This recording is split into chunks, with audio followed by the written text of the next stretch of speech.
Hello, जय हिंद दोस्तों। मैं कुमार अवनीश आपके अपने YouTube channel UP exam point पर बहुत बहुत स्वागत और अभिनंदन करता हूं।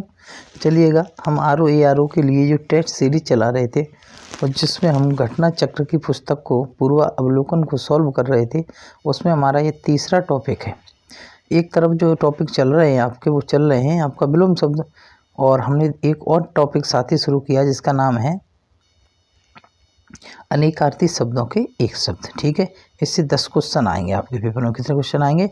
10 क्वेश्चन आएंगे। और भली भांति अगर आपने इसको तैयार कर लिया तो आपके 9 या पूरे के पूरे 10 क्वेश्चन हल होंगे। ठीक है मित्रों, देखते हैं क्वेश्चन नंबर 1 को देखते हैं। ठीक है, और क्वेश्चन नंबर 1 कह रहा है जिसका उत्तर देकर खंडन किया जाए उसे क्या कहेंगे। ठीक है, उसके लिए एक वाक्य। तो जिसका उत्तर देकर खंडन किया जाए उसके क्या कहेंगे? प्रत्युक्त कहेंगे। क्या कहेंगे? प्रत्युक्त कहेंगे। ठीक है, आगे चलिएगा। दूसरा प्रश्न है हमारा, उत्तर देकर खंडन करना के लिए एक शब्द क्या होगा? वही जो आपको पहले करा दिया गया है वही है। ठीक है, तो क्या होगा इसका आंसर? आपका प्रत्युक्त होगा। क्या होगा? प्रत्युक्त होगा। ठीक है मित्रों, आगे चलते हैं। क्वेश्चन देखिएगा, क्वेश्चन नंबर 3। अज का अर्थ नहीं है। ये पूछ रहा है निम्न में से कौन सा अज का अर्थ नहीं है? जिसका जन्म ना हुआ हो उसे अज नहीं बोलेंगे। ठीक है, मतलब ये कह रहा है अज का अर्थ नहीं है जिसका जन्म ना हो, आमाने नहीं और जमाने जन्मा। तो ये तो आपका ये है दशरथ के पिता अज, ये भी सही है। ब्रह्मा विष्णु शिव, इनको भी अज कहते हैं, लेकिन मोती को अज नहीं कहते। तो आंसर आपका सी होगा। ठीक है, आगे चलते हैं। क्वेश्चन नंबर 4 देखते हैं। जो स्त्री सूर्य भी न देख सके उसे स्त्री को क्या कहेंगे? तो उसे कहेंगे असूर्यमप्स्या। क्या कहेंगे? असूर्यमप्स्या। ठीक है, आगे चलिएगा। जो स्त्री सूर्य भी न देख सके उसके लिए एक शब्द क्या है? असूर्यमप्स्या है। ठीक है, आगे चलते हैं। प्रश्न नंबर 5 देखते हैं, और क्वेश्चन नंबर हमारा 5 है निम्न में से एक के लिए प्रयोजन शब्द क्या है? असूर्यपस्या के लिए कौन सा शब्द है? तो रविवास में कड़े पर्दे में रहने वाली स्त्री। जो कहने का तात्पर्य है कि जो रनिवास होता है उसमें कड़े पर्दे के नीचे जो स्त्री रहती है पीछे, उसे क्या कहते हैं? उसे कहते हैं हम असूर्यपस्या। ठीक है, आगे चलते हैं। क्वेश्चन नंबर 6 देखते हैं। अज्ञ का क्या अर्थ होगा? जो अज्ञ है शब्द, उसका क्या अर्थ होगा? तो जो कुछ भी न जानता हो उसे क्या कहते हैं? अज्ञ कहते हैं। ठीक है, जो कुछ भी न जानता हो उसे अज्ञ कहते हैं, और जो सब कुछ जानता हो उसे क्या कहते हैं? सर्वज्ञ कहते हैं, और जो बहुत थोड़ा जानता हो उसे क्या कहते हैं? अल्पज्ञ कहते हैं। ठीक है मित्रों, क्वेश्चन नंबर देखते हैं आगे 7वां। क्वेश्चन नंबर 7 है, यह कवि जो तत्काल कविता कर दे, ऐसे कवि का नाम बताना है, या उसे क्या कहते हैं? जो तत्काल कविता करने वाले कवि को क्या कहते हैं? तो इसे आशु कवि कहते हैं। क्या कहते हैं? आशु कवि कहते हैं। ठीक है मित्रों, आगे देखिएगा। क्वेश्चन नंबर 8 क्वेश्चन देखिएगा। जिसकी आशा न की जाए अप्रयासित। ठीक है, क्या बोलते हैं उसे? अप्रयासित बोलते हैं। जिसकी आशा न की जाए उसे क्या बोलेंगे? अप्रयासित की बोलते हैं। और आशा से बहुत अधिक, जो आशा से परे हो, उसके लिए क्या होता है? आशातीत होता है। क्या होता है? आशातीत होता है। और आशा से बंधा हुआ है उसके क्या बोलते हैं? आशान्वित बोलते हैं। ठीक है, की गई आशा के लिए एक शब्द क्या होगा? तो प्रत्याशा होगा। ठीक है, आगे चलिएगा। क्वेश्चन 9, और क्वेश्चन 9 कहता है जिसकी आशा न की जाए उसे क्या कहेंगे? अप्रत्याशित। अभी कराया है। ठीक है, क्वेश्चन नंबर 10, बिना फलक झपकाए कहते हैं उसकी नज़रें टिकी रह गई। बिना फलक झपकाए वो देखता रहा, तो उसे क्या कहते हैं? निर्निमेष कहते हैं। क्या कहते हैं? निर्निमेष कहते हैं। चलिएगा, क्वेश्चन नंबर 11 देखिएगा। क्वेश्चन नंबर 11 कह रहा है उत्तराधिकार में प्राप्त संपत्ति क्या कहलाएगी? जो उत्तराधिकार में संपत्ति आपको मिल रही है उसे क्या कहेंगे? तो उसे कहेंगे आपको रिक्त। क्या कहेंगे? रिक्त कहेंगे। ठीक है, जैसे उत्तराधिकार में प्राप्त संपत्ति को रिक्त कहते हैं। किसी के पास रखी हुई दूसरे की वस्तु को धरोहर कहते हैं। क्या कहते हैं? धरोहर कहते हैं। ठीक है, अगर किसी दूसरे की वस्तु तुम्हारे पास रखी है या तुम्हारी वस्तु किसी और के पास है तो धरोहर कहलाती है। ठीक है, जो उत्तराधिकार के लिए प्रयुक्त हो उसे क्या कहेंगे? जो उत्तराधिकार के लिए प्रयुक्त होता है उसे कहते हैं उत्तराधिकृत। ठीक है, किसी व्यक्ति या संस्था की आधिकारिक संपत्ति पर संपत्ति कहलाती है। 12वां क्वेश्चन देखिएगा, काफ़ी बार क्वेश्चन पूछा गया है, यहाँ तक कि 2021 में यूपीपीसीएस में भी पूछा गया है। तो ये कह रहा है उत्तराधिकार में प्राप्त संपत्ति क्या कहलाती है, तो रिक्त कहलाती है। और यही क्वेश्चन है जो ऊपर आपको पूछा गया है। ठीक, क्वेश्चन नंबर 13, जो युद्ध में स्थिर रहे, बहुत अच्छा क्वेश्चन है, काफ़ी बार ये भी पूछा जाता है। जो युद्ध में स्थिर रहे उसे क्या कहेंगे, युधिष्ठिर कहेंगे। और युधिष्ठिर में पूछिए अगर कौन सा समास है तो उलूक तत्पुरुष है। ठीक है, जो युद्ध में स्थिर रहे उसे क्या कहेंगे, उसको आप युधिष्ठिर कहेंगे। ठीक है, आगे चलते हैं। क्वेश्चन नंबर 15, कम बोलने वाले को क्या कहते हैं, जो बहुत कम बोलता है उसे क्या कहते हैं, मितभाषी कहते हैं। क्या कहते हैं, कम बोलने वाले को मितभाषी बोलते हैं। और मृद बोलने वाले को मृदभाषी, जो अच्छा बोलता है, कम बोलने वाले को मृतभाषी कहते हैं। और कई ज़्यादा बोलता हो उसे बहुभाषी कहते हैं। और मृद बोलता हो, अच्छा बोलता हो उसे मृदभाषी कहते हैं। ठीक है, आगे चलते हैं। क्वेश्चन नंबर देखते हैं 16वां, जो तौला जा सके, जो तौला जा सके उसे क्या कहेंगे, परमेय कहेंगे। क्या कहेंगे, परमेय कहेंगे, जिसे तौला जा सकता है। ठीक है, जो तौला जा सके उसे परमेय कहते हैं। जो मापा तौला न जा सके उसे क्या कहते हैं, अपरमेय कहते हैं। क्या कहते हैं, अपरमेय कहते हैं। किसी वस्तु की अदला बदली विनिमय कहलाती है। और सिंधु सभ्यता में यही विनिमय वस्तु प्रणाली प्रसिद्ध थी। ठीक है मित्रों, आगे चलते हैं। क्वेश्चन नंबर 17, जो ईश्वर में विश्वास रखता है उसे क्या कहते हैं। अच्छा, तो ईश्वर में विश्वास रखता है उसे आस्तिक कहते हैं। जो विश्वास नहीं रखता उसे क्या कहते हैं, नास्तिक कहते हैं। ठीक है, किसी के प्रति आस्था रखने वाले को क्या कहते हैं, आस्थावान कहते हैं। और जो विश्वास के लायक होते हैं क्या कहते हैं, विश्वासी कहते हैं। ठीक है, आगे चलते हैं। अगला क्वेश्चन है तुम्हारा, सब कुछ जानने वाला, जो सब कुछ जानता है उसे क्या कहते हैं, सर्वज्ञ कहते हैं। ठीक है, ये पहले ही मैं बता चुका हूँ आपको। जो किसी विषय का ज्ञाता हो, जो किसी विषय का ज्ञाता हो उसे क्या कहेंगे, विशेषज्ञ कहेंगे। क्या कहेंगे, विशेषज्ञ कहेंगे।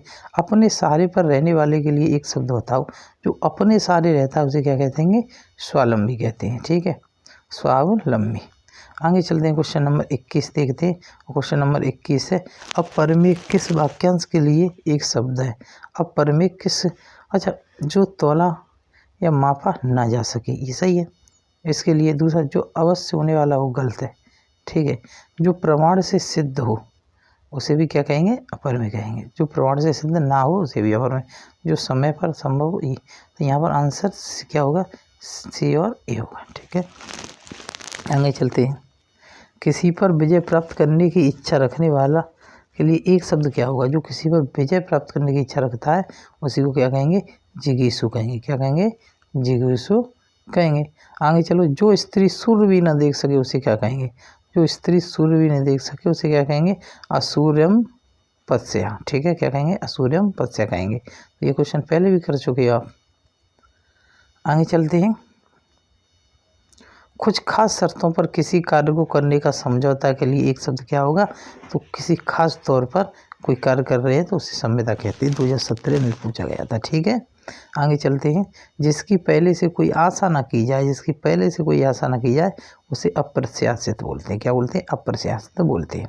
जिसकी पूर्व में कोई आशा ना की जाए उसे क्या कहेंगे, अप्रत्याशित, अप्रत्याशित बोलेंगे। ठीक है, आगे चलिएगा। राज्य द्वारा निकाला गया आधिकारिक आदेश क्या कहलाता है। किसी राज्य ने कोई आदेश निकाला है तो उसे क्या कहेंगे, उसको हम अधिसूचना कहेंगे, मतलब अध्यादेश कहेंगे, अध्यादेश कहेंगे। अधिसूचना नोटिफिकेशन कहलाता है। और स्त्री जिसका पति परदेश विदेश गया हो, जो जिसका पति परदेश गया है, विदेश गया, उसे क्या कहेंगे, तो उसको कहेंगे हम। क्वेश्चन नंबर 28 में क्या दे रहा है, तो इसका आंसर सही होगा आपका प्रोषित पतिका। प्रोषित पतिका मतलब जिसका पति परदेश चला गया उसे प्रोषित पतिका कहेंगे। पैर से सिर तक वाक्यांश के लिए क्या होगा, जो पैर से लेकर सिर तक है उसे क्या कहेंगे, आपाद मस्तक कहेंगे। ठीक है, बहुत इंपॉर्टेंट क्वेश्चन है, ये काफ़ी बार पूछा गया है।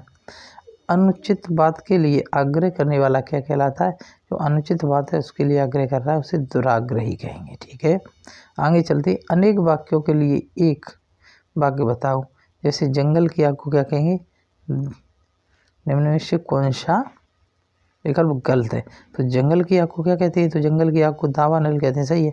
समुद्र की आग को क्या कहते हैं, बड़वानल कहते हैं, सही है। पेट की आग को जठार कहते हैं। आदि से अंत तक आदि से अंत तक है तो उसे अनंत नहीं कहती। जो आदि से अंत तक है उसे बोलते हैं अधोपात। क्या बोलेंगे मित्रों? उसे बोलेंगे अधोपात। ठीक है। जबकि जिसका अंत ना हो उसे अनंत कहेंगे। किसे कहेंगे? जिसका अंत ना हो उसे क्या कहेंगे? अनंत कहेंगे। अपनी विवाहिता स्त्री से उत्पन्न पुत्र क्या कहलाता है? अपनी विवाहिता स्त्री से उत्पन्न पुत्र क्या कहलाता है? औरस कहलाता है। क्या कहलाता है? औरस। ठीक है।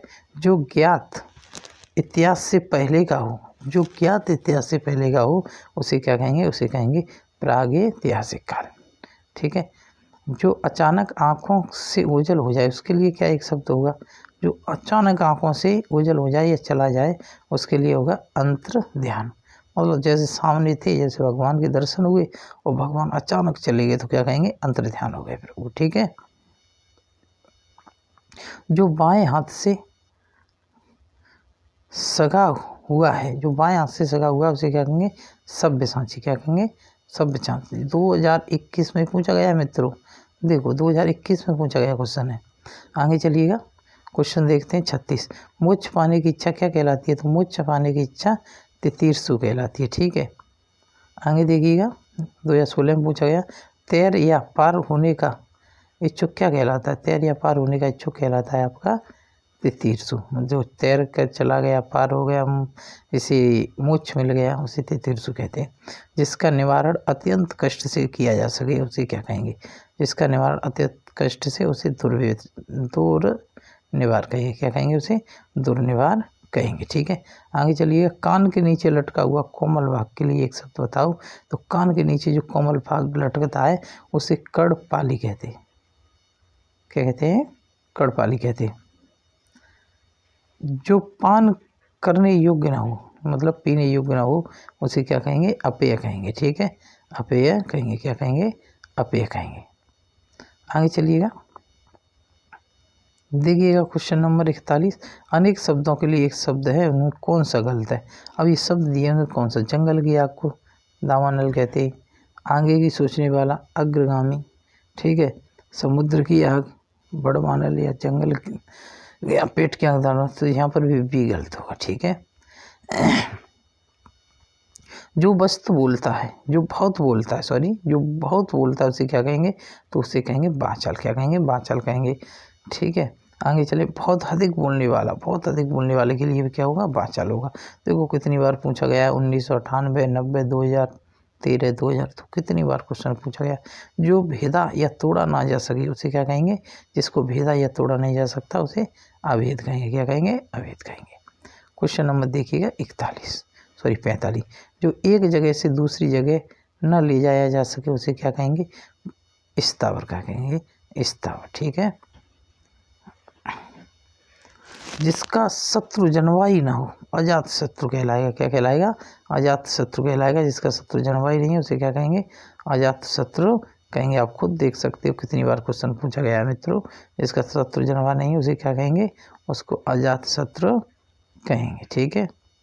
आगे चलते हैं, जिसका कोई शत्रु पैदा ही नहीं हुआ वो अजात शत्रु कहलाएगा। जिसे जीता न जा सके, जिसको कोई जीत नहीं सकता उसे क्या कहेंगे? अजेय कहेंगे। आगे चलते हैं मित्रों, क्वेश्चन नंबर देखते हैं 48 के बाद 49। जिसे पराजित ना किया जा सके उसे अपराजय कहेंगे। क्या कहेंगे? अपराजय। जिसका कोई शत्रु ही नहीं जन्मा हो उसे क्या कहेंगे? अजात शत्रु। जिसका शत्रु पैदा ही नहीं हुआ हो उसको कहेंगे अजात शत्रु। अपना मतव्य साधने वाला, जो अपने मतलब में रहता है सदैव, उसे स्वार्थी कहते हैं। क्या कहते हैं? स्वार्थी कहते हैं। जिसका उच्चारण न किया जा सके उसे क्या कहेंगे? अनुच्चारित कहेंगे। क्या कहेंगे? अनुच्चारित कहेंगे। वाक्यांशों और उनके लिए प्रयुक्त शब्दों के निम्न युगों में सही बताइएगा। अब इधर देखिएगा, बहुत अच्छे से समझ लो। 2016 में पुनर्परीक्षा में आया था। जो स्त्री अभिनय करती है उसे क्या कहेंगे? अभिनेता कहेंगे। मतलब सही युगम, तो उसे अभिनेत्री कहेंगे, अभिनेता नहीं। तो ये भी आपका क्या है? गलत है। जो व्याकरण जानता है उसे क्या कहेंगे? व्याकरणिक कहेंगे। रॉन्ग है ये भी। उसे व्याकरण कहेंगे। क्या कहेंगे? व्याकरण कहेंगे। क्या कहेंगे? व्याकरण। ठीक है। जो व्याकरण करता है। आगे है, आँखों से परे प्रत्यक्ष। आँखों से जो परे है प्रत्यक्ष, लौट कर आया हुआ प्रत्यागत। तो यहाँ पर आपका सही पूछ रहा है। अच्छा, आंखों से परे उसे प्रत्यक्ष कैसे कह देंगे? जो सामने है उसे प्रत्यक्ष कहेंगे, लेकिन लौट के आया हुआ है इसके लिए प्रत्यागत होगा, जो कि आंसर आपका क्या है? सही है। आगे चलते हैं। अपरिणित शब्द निम्न में से किस वाक्य के लिए? ठीक है, तो यहाँ का सीधा सीधा आंसर देख लो। जिसका विवाह न हुआ उसे क्या कहेंगे? अपरिणित कहेंगे। ठीक है, परिणित जिसका विवाह हो गया हो। निम्न में से किस वाक्य के लिए एक शब्द दुर्निवार सही है? दुर्निवार, ठीक है, तो दुर्निवार कैसे? जिसे दूर से दूर करना कठिन है। आगे चलते हैं और क्वेश्चन देखते हैं। युद्ध की इच्छा रखने वाले को क्या कहेंगे? तो युद्ध की जो इच्छा रखे है लड़ने के लिए, युयुत्सु, ठीक है, युयुत्सु। जिसे अपनी जगह से अलग कर दिया गया हो उसके लिए एक शब्द बताओ। जिसे अपनी जगह से अलग कर दिया गया है उसे विस्थापित कहेंगे। ठीक है, दूसरे स्थान पर स्थापित करना। बहुत उद्देश्य के लिए की गई गुप्त मंत्रणा क्या कहलाती है? दुर्विसंधि कहलाती है। क्या कहलाती है? दुर्विसंधि कहलाती है। ठीक है, आगे देखते हैं। सवाल जवाब बहस हुलच हुज्जत हुज्जत मतलब सवाल जवाब बहस हुज्जत या दिए गए उत्तर का उत्तर के लिए एक प्रश्न क्या कहलाएगा? तो ये प्रश्न जो कहलाएगा वो प्रत्युत्तर कहलाएगा। ठीक है, खोज करने वाला, खोज जो करता है उसे क्या कहते हैं? तो उसे अन्वेषक कहते हैं। ठीक है, अन्वेषक कहते हैं। वह कन्या जिसके साथ विवाह का वचन दिया गया हो उसे क्या कहेंगे? तो उसे कहेंगे बागदत्ता। बागदत्ता। मदिरा पीने का प्याला क्या कहता है? चषक कहलाता है। क्या कहलाता है? चषक कहलाता है। ठीक है, आगे जो स्त्री वशीभूत है उसके लिए क्या शब्द होगा? तो उसे स्त्रीण कहेंगे, मतलब जो स्त्री के वशीभूत है, मतलब स्त्री के कहने पर चलता है। उसके बाद में आगे क्वेश्चन देखिएगा मित्रों। जो जोता बोया न गया हो, जिसे जोता बोया नहीं गया है, जमीन की बात हुई है, अकृषिक कहलाएगा। क्या कहलाएगा? अकृषिक कहलाएगा। आगे चलिएगा। सब कुछ खाने वाला, सब कुछ खाने वाला है, इनमें से कोई भी उसके लिए सही नहीं है, क्योंकि जो सब कुछ खाने के लिए होता है उसे बोलते हैं सर्वाग्राही। क्या बोलते हैं? सर्वाग्राही। ठीक है,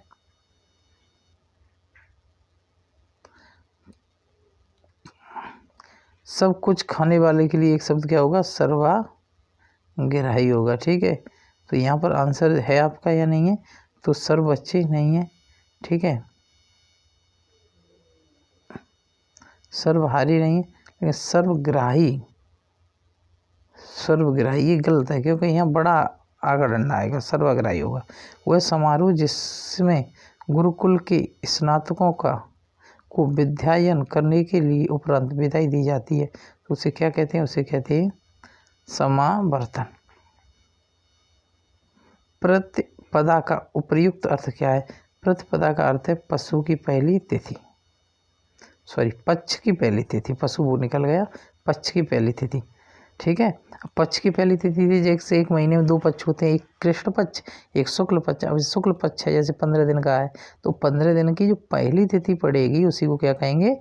हम उसको बोलेंगे, क्या बताया था अभी, उसे बोलेंगे प्रतिपदा बोलेंगे। ठीक है मित्रों, कनिष्का और मध्यका, जो छोटी और बीच वाली उंगली है उसके बीच की उंगली को क्या कहेंगे? तो इसे बोलेंगे अनामिका। ठीक है, आगे चलते हैं मित्रों। जिसे पेट में माँ ने रस्सी बांधी हो उसे क्या कहेंगे? जिसके पेट में ही माँ ने रस्सी बांधी हो उसे दामोदर कहेंगे। ठीक है, पीछे पीछे चलने वाले वाक्य के लिए क्या होगा? तो पीछे चलने वाले के लिए अनुचर होता है और अनुगामी होता है, दोनों सही होंगे मित्रों, अनुचर और अनुगामी। जिसकी कोई कीमत ना हो सके उसके लिए क्या शब्द कहेंगे? अरे जिसकी कोई कीमत ही नहीं है तो वो तो अमूल्य है, कोई टेंशन ही नहीं है। थोड़ा नपा तोला भोजन करने वाला क्या कहलाता है? थोड़ा नपा तोला भोजन करने वाला मिताहारी कहलाता है। आगे चलिएगा। गुरु के समीप बैठकर अध्ययन करने वाले को क्या कहते हैं? तो गुरु के समीप बैठकर अध्ययन करता है उसको क्या कहेंगे? तो उसको कहेंगे अंतःवासी। ठीक है, आगे चलते हैं। जिसके हृदय का पर आघात हुआ हो, जिसके हृदय पर आघात होता है उसे कहते हैं मर्माहत। क्या कहते हैं? मर्माहत। जो अपने पद से हटाया गया हो उसके लिए एक शब्द बताओ। जो अपने पद से हट जाता है उसे क्या कहते हैं? पदच्युत कहते हैं। ठीक है, जिसे किसी वस्तु की स्प्रेहा ना हो और किसी भी वस्तु की कोई वो नहीं है, उसे टेंशन नहीं है या कोई ज़्यादा चिंता नहीं है, उसे स्प्रेहा कहेंगे। तो उपयुक्त शब्द क्या होगा? निस्प्रेहा। क्या कहलाएगा? निस्प्रेहा या निस्प्रेहा। गलत हो रहा है मित्रों। यहाँ जो आंसर होगा वो क्या होगा? निस्प्रेहा और निस्प्रेहा, ये गलत है। झगड़ा लगाने वाले मनुष्य, एक शब्द बताओ। जो झगड़ा लगाता है उसे क्या कहेंगे? अच्छा, झगड़ा कौन लगवाता है? तो तुम्हें पता देखो, झगड़ा लगाने के लिए आपका जयचंद्र तो नहीं होगा, शकुनी हो सकता है। ठीक है, एक बार देख लेते हैं। तो झगड़ा लगाने वाले को क्या कहेंगे? अच्छा, नारद कहते हैं। सॉरी, क्या कहलाएगा? नारद कहलाएगा। नारद इधर की बुराई उधर करती है। ठीक है, महल के भीतर का भाग क्या कहलाता है? तो महल के भीतर का भाग अंतःपुर कहलाता है। क्या कहलाता है? अंतःपुर कहलाता है। जो छीड़ ना हो सके उसे क्या कहेंगे? और जो छीड़ नहीं हो सकता है उसे अच्छे कहेंगे। क्या कहेंगे? अच्छे कहेंगे। जिसके सिर पर चंद्र हो, अच्छा, जिसके सिर पर चंद्र उसे क्या कहेंगे? चंद्रशेखर, जैसे शिव शंकर। आगे चलें। जिसके हृदय में ममता ना हो, अच्छा, जिसके हृदय में ममता नहीं है उसे क्या कहेंगे? निर्मम कहेंगे। क्या कहेंगे? निर्मम कहेंगे। ठीक है, आगे चलते हैं। जिसके हृदय में ममता नहीं है उसे क्या कहेंगे? निर्मम कहेंगे। तिलक लगाने में किस अन्न का प्रयोग करते हैं? अरे तिलक लगाते हैं चावल का प्रयोग करते हैं। चावल को क्या कहते हैं? अक्षत कहते हैं। ठीक है, आगे चलिएगा। जिसका जन्म छोटी जाति से हुआ हो, छोटी की जाति का मतलब है निम्न जाति से, तो अंत्यज कहेंगे। क्या कहेंगे? अंत्यज। अंत्यज शब्द के लिए, ठीक है, अंत्यज में क्या होगा? अपने सगे संबंधियों से तथा कथित निम्न जाति से जन्म हुआ हो। किससे? निम्न जाति से जन्म हुआ है उसी को कहेंगे। जिसका उपचार ना हो सके, अच्छा, ऐसी कोई बीमारी जिसका उपचार नहीं हो सकता, ठीक है, जिसका उपचार ना हो सके तो साधनहीन बोलेंगे उसे। आगे चलते हैं। वीर पुत्र को जन्म देने वाला है तो उसे क्या बोलेंगे? तो उसको बोलेंगे वीर प्रसू। शक्तिशाली, दयालु, शांत, धीर और योद्धा नायक के बीच में एक शब्द बताओ, के लिए एक शब्द बताओ। तो धीरोदात्त। क्या कहलाएगा? धीरोदात्त। वह नायिका जो अपने पति के परदेश में होने के कारण दुखी हो, जिसका पति परदेश में गया वो दुखी है, तो क्या कहलाएगी? वियोगिनी कहलाएगी।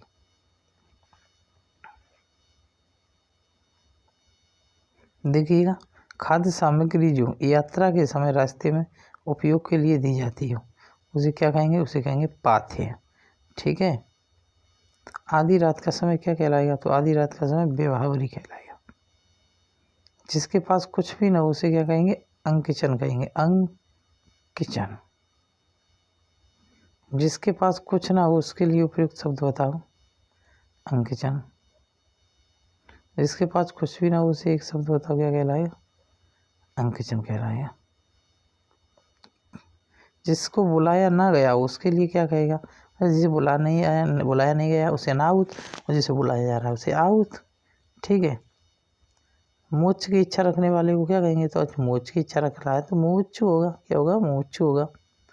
मोक्ष की कामना करने वाला वाक्य के लिए एक शब्द बताओ। मोक्ष की जो कामना, मुमुक्षु, राइट। रंगमंच के पर्दे के पीछे का स्थान क्या कहलाता है? तो रंगमंच पर्दे के पीछे का स्थान नेपथ्य कहलाता है। हवन में जलाने वाली लकड़ी को क्या कहते हैं? तो हवन में जो लकड़ी जल रही है उसको संविदा कहते हैं। क्या कहते हैं? संविदा। आगे देखिएगा मित्रों। दिशाएं हैं जिसका वस्त्र उसे क्या कहेंगे? उसे कहेंगे दिगंबर, दिग्धन अंबर। जिसका जन्म कन्या के गर्भ से हुआ उसे क्या कहेंगे? कानीन कहेंगे। वन में लगने वाली आग को क्या कहेंगे? वन में जो आग लगती है उसे दावाग्नि कहते हैं। पेट की आग को क्या कहते हैं? जो पेट में लगती है उसे जठराग्नि कहते हैं। क्या कहते हैं? जठराग्नि। जो हमेशा रहने वाला है उसको क्या कहेंगे? जो हमेशा रहने वाला है उसे शाश्वत कहेंगे। ठीक है, क्या कहेंगे? शाश्वत कहेंगे। 1 से 5 क्वेश्चन हो गए मित्रों। वीडियोज देखने के लिए थैंक यू, धन्यवाद। और हमारी वीडियोज को शेयर एंड सब्सक्राइब करें और ज़्यादा से ज़्यादा हमारा सपोर्ट करें। ठीक है मित्रों।